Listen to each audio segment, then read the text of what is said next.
Bangla calendar অনুযায়ী ঢুকে পড়েছে শ্রাবণ মাস। আর শ্রাবণ মাসের নিয়ম মেনে আজ শ্রাবণ মাসের প্রথম সোমবার।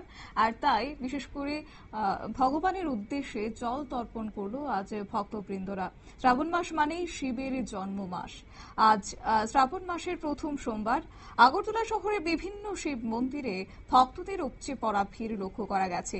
নিজের সংসার, রাজ্য, দেশের মঙ্গল কামনা এবং পরিবারের মঙ্গল কামনার স্বার্থে শিবের আরাধনায় শ্রাবণ মাসে শিবের সেই জন্ম মাসকে কেন্দ্র করে ভক্তরা মিলিত হয়েছে। আজ রাজধানী আগরতলা সহ রাজ্যের বিভিন্ন জায়গায় বিভিন্ন মন্দিরে এই ছবি ধরা পড়েছে।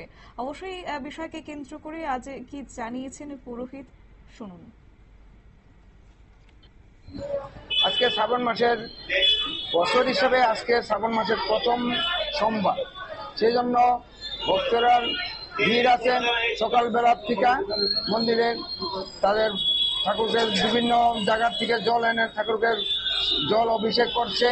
ঠাকুর শান্তি কামনায়, সবার মঙ্গল কামনার্থে, যার যার সংসারের কামনার্থে, যার যার নিজের কামনার্থে, সবার ভালোর জন্য এই পরমাত্মা শিবের কাছে আরাধনা করছে।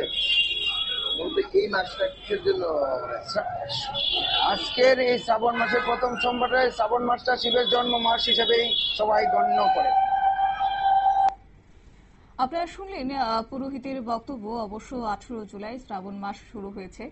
আর বিশুদ্ধ সিদ্ধান্ত পঞ্জিকা অনুসারে শ্রাবণ মাস শুরু হয়েছে গত 16 জুলাই। আর সেই অনুযায়ী আজ 21 জুলাই শ্রাবণ মাসের প্রথম সোমবার। এবং শ্রাবণ মাস মানে মহাদেবের মাস। কথিত রয়েছে এই মাসে মহাদেব স্বয়ং মর্তে নেমে আসেন। তাই যারা শিবের আরাধনা করেন তাদের শ্রাবণ মাসে পুজো করলে সব মনোবাসনা পূর্ণ হয়। সে নিয়ে আজ ভক্তরা কিন্তু শিব মন্দিরে ভিড় জমিয়েছেন এবং সেই ভক্তি শ্রদ্ধা সহকারে শিবের আরাধনায় ব্রতী হয়েছেন। নিয়ে নিচ্ছে ছোট্ট একটি বিজ্ঞাপন বিরতির সঙ্গে থাকুন।